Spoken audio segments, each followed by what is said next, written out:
Anda telah mengunduh podcast yang dipaparkan oleh Pendeta Dr. Erastus Sabdono ini dari truth.id/voice. Selamat mendengarkan podcast ini. Shalom Bapak Ibu Saudara semua. Hari ini merupakan hari terakhir di bulan April 2022, tanggal 30. Dan tema kita pada hari ini adalah takut berpisah. Bapak Ibu Saudara yang dikasihi Tuhan, kita harus memiliki perasaan krisis melihat dunia yang menuju kegelapan. Sebab api kekal dan keterpisahan dari Allah sangat mengerikan. Dan itulah yang harus paling kita takuti. Seperti yang dikatakan oleh Tuhan Yesus dalam Matius 10 ayat 28, "Jangan takut kepada apa yang dapat membunuh tubuh, tetapi yang tidak berkuasa membunuh jiwa atau membunuh tubuh dan membuangnya ke dalam neraka. Takutlah terutama kepada Dia yang berkuasa membinasakan baik jiwa maupun tubuh di dalam neraka." Kita harus memiliki perasaan takut terhadap realitas ini. Jangan ada yang kita takuti lebih dari ini. Sebab kalau kita takut terhadap sesuatu lebih dari ketakutan kita terpisah dari Allah, lebih dari ketakutan kita terbuang ke neraka, maka pasti kita tidak setia kepada Allah. Dan tidak mungkin kita dapat menghormati Allah secara patut. Tidak mungkin kita dapat mengasihi Allah. Karena apa yang paling kita takuti dalam hidup memberikan peran besar terhadap sikap kita kepada Allah. Jadi kalau Tuhan mengatakan di Matius 6 ayat 25, "Jangan takut." Sebenarnya di balik pernyataan jangan takut tersebut, Tuhan Yesus hendak mengatakan, takutlah akan satu pribadi yang patut kamu takuti. Jangan khawatir atas apapun, tetapi khawatirlah terhadap kenyataan adanya keadaan kalau sampai kita terpisah dari hadirat Allah. Ironis, kenyataan yang kita jumpai di dalam kehidupan ini, banyak orang lebih takut terhadap sesuatu atau seseorang daripada takut kepada Tuhan. Dulu seringkali kita khawatir kalau tidak punya uang, takut kalau nama baik dirusak, takut kalau kedudukan digeser, takut kalau ada apa-apa, dan lain sebagainya. Inilah yang kemudian membuat kita menjadi tidak setia kepada Tuhan tanpa kita sadari. Kita merasa bahwa tidak masalah, namanya juga manusia. Wajarlah jika kita memiliki perasaan takut dan gentar terhadap sesuatu. Tetapi kalau ditinjau dari kebenaran firman Tuhan, tidak boleh. Masalahnya, banyak orang yang tidak takut kepada Allah karena Allah tidak kelihatan.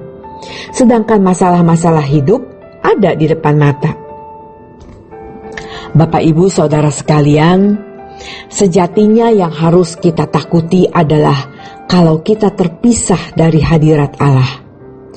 Orang yang takut akan Allah otomatis pasti takut berpisah dengan Dia. Kalau seseorang mengasihi Allah, maka dia pasti tidak ingin terpisah dari Allah. Suasana dunia hari ini, yaitu suasana dunia dari manusia yang tidak takut akan Allah, yang tidak takut terpisah dari hadirat Allah, memengaruhi kita dalam kapasitas yang besar, menyangkut hal-hal besar, sampai menyangkut hal-hal sederhana atau hal-hal kecil dalam kehidupan.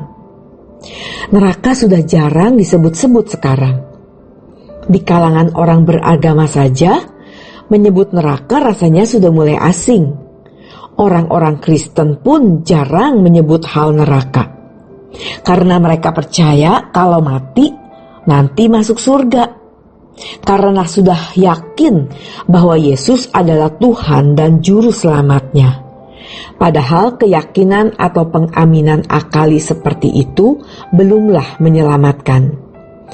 Ini adalah tipu daya dari kuasa kegelapan.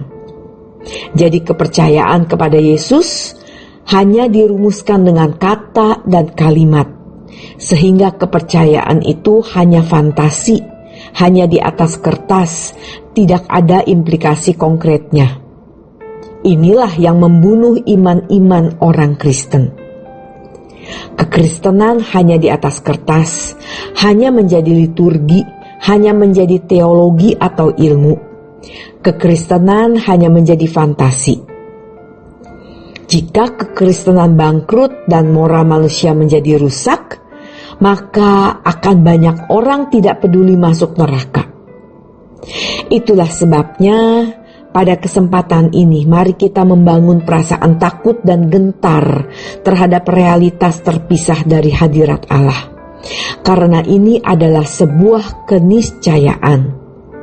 Jangan pernah berkata, nanti saja, lalu kita menundanya. Penundaan untuk bertobat dan membenahi diri bisa menjadi sikap membatalkan. Ini mengerikan. Harus sedini mungkin kita merenungkan realitas kekekalan api kekal, realitas terpisah dari hadirat Allah. Jangan sampai ketika Tuhan berkata, "Aku tidak mengenal kamu," yang ditulis di Matius 7 ayat 21-23, baru kita berpikir. Dan ini bukan sesuatu yang tidak mungkin terjadi. Maka jangan main-main. Mulai sekarang kita harus serius memikirkan hal ini. Ini adalah masalah terbesar dalam hidup kita. Tuhan Yesus juga berfirman, "Apa gunanya orang beroleh segenap dunia kalau jiwanya binasa?" Untuk apa? Seandainya kita punya rumah tangga yang sempurna, pasangan hidup sempurna, ekonomi baik, anak cucu juga baik, tetapi kita binasa. Apa artinya? Percuma. Tidak salah punya pasangan hidup baik, ekonomi yang baik, rumah tangga yang baik, anak menantu cucu yang sempurna. Allah pun menghendaki kita hidup dalam keadaan yang baik. Tetapi lebih dari keadaan baik yang kita miliki di dunia ini, kita harus memiliki kekekalan yang indah. Bapak, Ibu, Saudara yang dikasihi Tuhan, dunia ini bukan rumah kita, bukan tempat yang nyaman untuk dihuni, dan hidup ini tragis. Kiranya hal ini harus benar-benar kita pikirkan. Kita renungkan dengan baik-baik bahwa terpisah dari hadirat Allah itu adalah hal yang paling mengerikan. Tuhan bisa memberkati kita dengan keadaan hidup yang berkecukupan, tetapi keadaan seperti itu kiranya tidak membuat kita menjadi lengah, terlena, dan terbius, sehingga kita tidak lagi memikirkan kekekalan. Seakan-akan hidup ini berjalan terus tiada ujung. Padahal hidup ini ada ujungnya, dan ujungnya adalah kekekalan. Sekarang kita harus memutuskan dan mulai memilih. Di Matius 19 ayat 23 Tuhan Yesus berkata, "Aku berkata kepadamu, sesungguhnya sukar sekali bagi seorang kaya untuk masuk ke dalam kerajaan surga." Ini bukan berarti kita tidak boleh kaya atau salah kalau kita kaya. Tetapi kiranya disadari bahwa godaan kekayaan itu sangat besar. Tapi sebaliknya bagi kita yang miskin, jangan merasa dengan kemiskinan kita maka akan lebih mudah masuk surga. Belum tentu juga. Sebab walaupun seseorang itu miskin, tetapi kalau dia serakah, masih ingin kaya dengan maksud supaya lebih bahagia dan merasa lebih lengkap, maka mereka juga tergolong kelompok yang sukar masuk surga dan pastinya tidak masuk surga. Bapak Ibu, demikian pembacaan renungan firman Tuhan untuk hari ini. Tetaplah setia dalam pengiringan kita kepadanya. Tuhan Yesus memberkati. Untuk berlangganan renungan harian dalam bentuk cetak, silakan hubungi Truth Literatur di nomor telepon 0878 7870 7000.